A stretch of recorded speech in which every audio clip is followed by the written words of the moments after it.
નમસ્કાર, news for ઇન્ડિયામાં આપનું સ્વાગત છે. હું ઈમાની આપની સાથે. તો નજર કરીએ આજના ટોપ 10 સમાચાર પર. આજે દેશભરમાં રક્ષાબંધન પર્વની ઉજવણી. રક્ષાબંધન પર 90 વર્ષ પછી સર્જાયો દુર્લભ યોગ.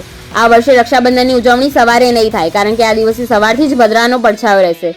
આથી આ દિવસે બપોરથી બહેનો ભાઈને રાખડી બાંધી શકશે. ગાંધીનગર ખાતે મુખ્યમંત્રી ભૂપેન્દ્રભાઈ પટેલે રક્ષાબંધન પર્વના કાર્યક્રમમાં ભાગ લીધો. ગાંધીનગર ખાતે આ તહેવાર નિમિત્તે યોજાયેલા કાર્યક્રમમાં મહિલાઓએ મુખ્યમંત્રી ભૂપેન્દ્રભાઈને રાખડી બાંધી હતી. સીએમને મીઠાઈ ખવડાવી મોં પણ મીઠું કરાવ્યું હતું. પ્રસિદ્ધ રેતી કલાકાર સુદર્શન પટનાયકે રક્ષાબંધનના અવસર પર પુરી બીચ પર સેન્ડ આર્ટ બનાવી. મહાદેવ અને રક્ષાબંધનની મિક્સ સેન્ડ આર્ટે લોકોનું ધ્યાન ખેંચ્યું.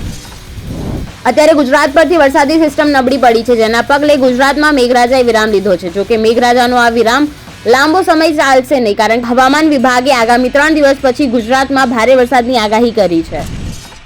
કોલકાતાના મહિલા તાલીમાર્થી ડોક્ટર પર દુષ્કર્મ અને હત્યાના મામલામાં પોસ્ટમોર્ટમ રિપોર્ટમાં સ્ફોટક ખુલાસા થયા છે. પીડિતાના શરીર પર ગંભીર ઈજાઓ હતી અને હવસ બુજાવ્યા બાદ દર્દનાક મોત આપવામાં આવ્યું હતું. સુપ્રીમ કોર્ટે કોલકાતામાં ટ્રેની ડોક્ટરની બળાત્કાર હત્યા કેસનું જાતે સંજ્ઞાન લીધું. કોલકાતા રેપ મર્ડર કેસ મામલે સુપ્રીમ કોર્ટે સુઓ મોટો લીધો છે. 20 ઓગસ્ટે સીજીઆઈની બેન્ચમાં સુનાવણી હાથ ધરાશે. સીજીઆઈ ઉપરાંત જસ્ટિસ જેબી પાદરીવાલા અને જસ્ટિસ મનોજ મિશ્રા બેન્ચમાં હશે. કોલકાતામાં ડોક્ટર સાથે બળાત્કાર હત્યા કેસના વિરોધમાં આજે રાજધાની દિલ્હીની તમામ સરકારી હોસ્પિટલોમાં ઓપીડી સેવાઓ બંધ રહેશે. દિલ્હીની ઘણી મોટી સરકારી હોસ્પિટલોના ડોક્ટરો કેન્દ્રીય આરોગ્ય મંત્રાલયના નિર્માણ ભવનની બહાર દર્દીઓ માટે ઓપીડી સેવાઓ પ્રદાન કરશે. અમેરિકાના ન્યૂયોર્ક શહેરમાં રવિવારે ઇન્ડિયા ડે પરેડનું આયોજન કરવામાં આવ્યું. પરેડમાં શહેરના મેડિક્સ એવન્યુથી પૂર્વ 38મી સ્ટ્રીટથી પૂર્વ 27મી સ્ટ્રીટ સુધી લોકોનું ધ્યાન ખેંચ્યું હતું. આ પરેડમાં કાર્નિવલમાં લાકડામાંથી બનેલું ભવ્ય રામ મંદિર પણ સામેલ હતું, જેણે લોકોનું ધ્યાન ખેંચ્યું.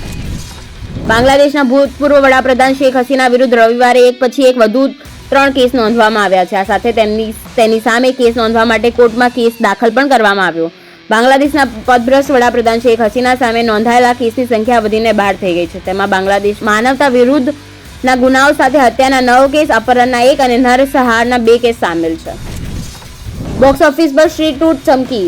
3 દિવસમાં ફિલ્મની રેકોર્ડ તોડ કમાણી. ગ્રાન્ડ ઓપનિંગ બાદ ફિલ્મે ત્રીજા દિવસે જ પણ શાનદાર કલેક્શન કર્યું. શ્રદ્ધા કપૂર રાજકુમાર રાવની જોડી લોકોને ફરી પસંદ આવી.